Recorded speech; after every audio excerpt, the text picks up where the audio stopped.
Hey guys, welcome back to the channel. My name is Tom. I'm a full-time eBay reseller and a stay-at-home dad for 5 kids, and we've got one on the way. I had a handful of things sell. Cool, fun stuff on Friday.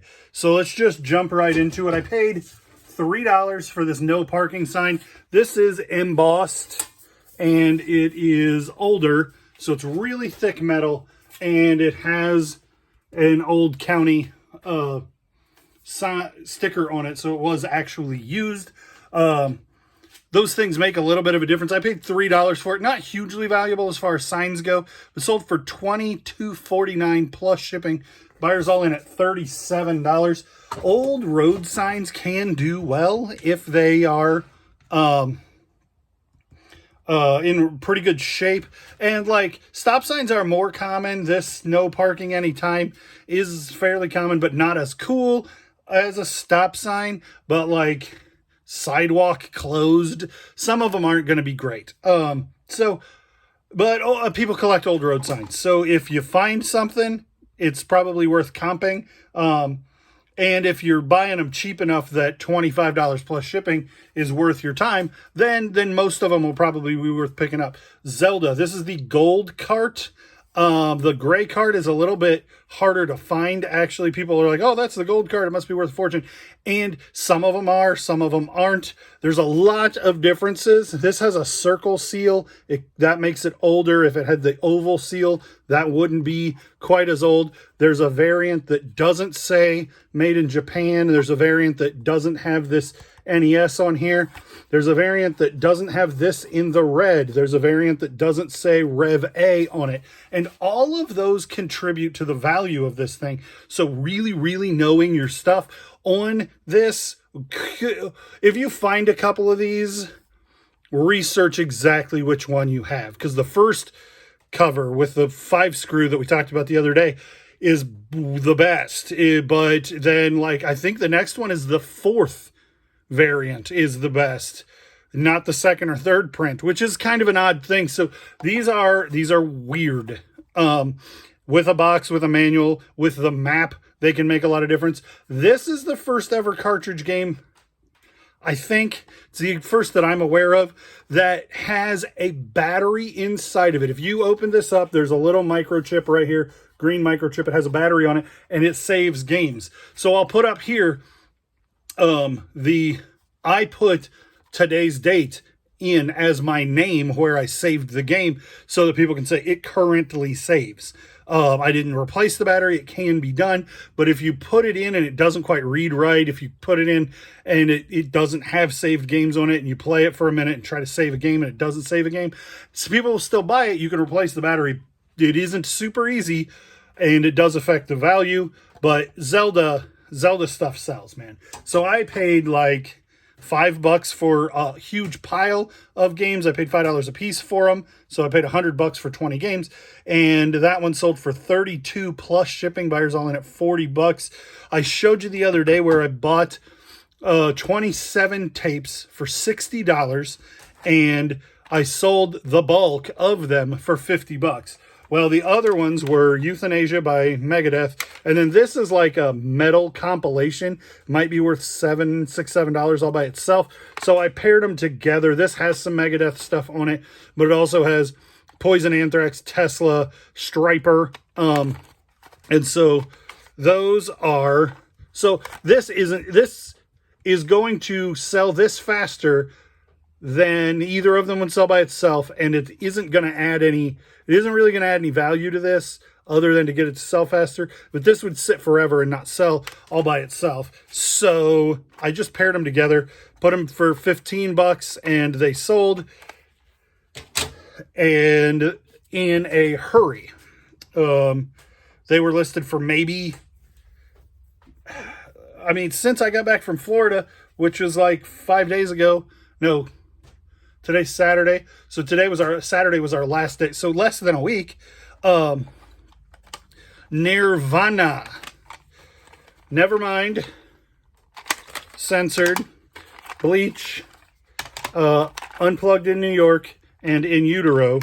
These 4 sold for $62. And so these were why I paid $60 for that set, knowing that I would get my money back on just these and everything else would be profit. I only have left these two Grateful Dead, and I already have both of these in my personal cassette collection.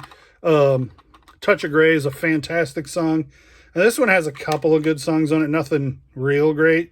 Stagger Lee is probably the best song on there. Anyway, these are the only things I have left out of that $60, and I sold them for $20, and $50 is $70, $60 is $130, and that $15 is $145, and I have these that'll make me put me right about $160 once they're all sold. So not quite $100 in profit, but something like I spent $60 and I'll end up profiting probably around 85 or 90 bucks. Pretty good return on my investment. So that's a weird thing, because like what I put out $60 and what I said about 85 is a return beyond that $60. So when you think about it as lost money and coming back, I sent out $60 and what I return is more like $140.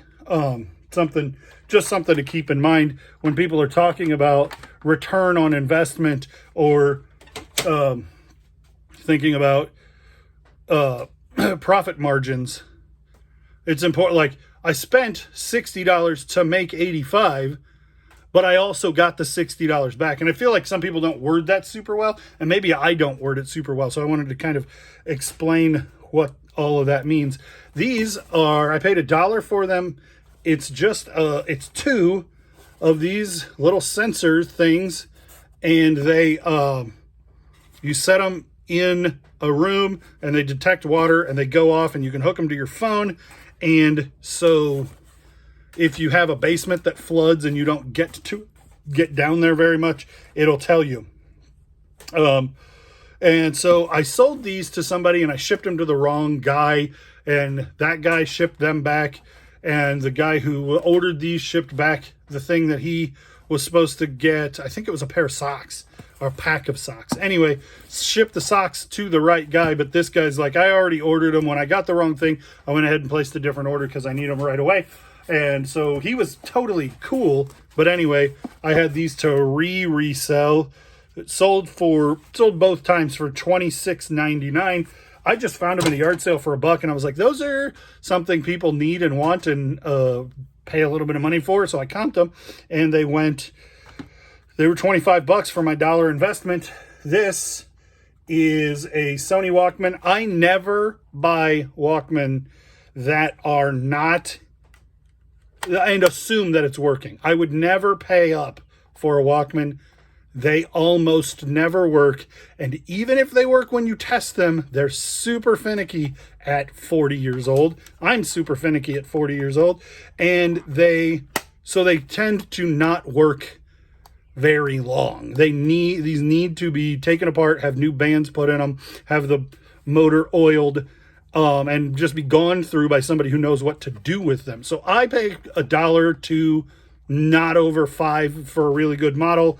To sell them for $15, $20, $30 not working, because even if you test it and it works, I have 60-day free returns, and I guarantee you if somebody had intent to use this for 4 or 5 weeks in a row, it would not survive.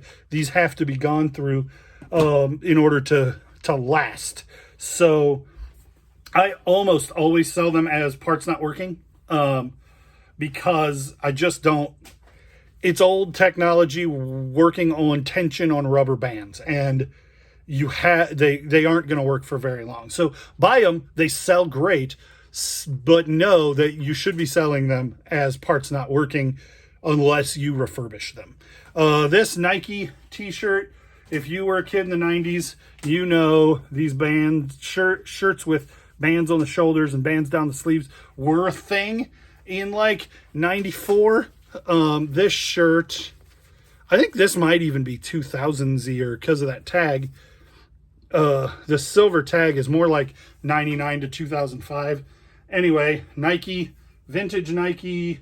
This is technically, oh, this is a double stitch. It would probably be single stitch in the sleeve, except for it has that kind of ringer arm. Anyway, this didn't sell for anything. $9.50 plus shipping. I don't even know where I got it. It's been listed so long that in the picture, the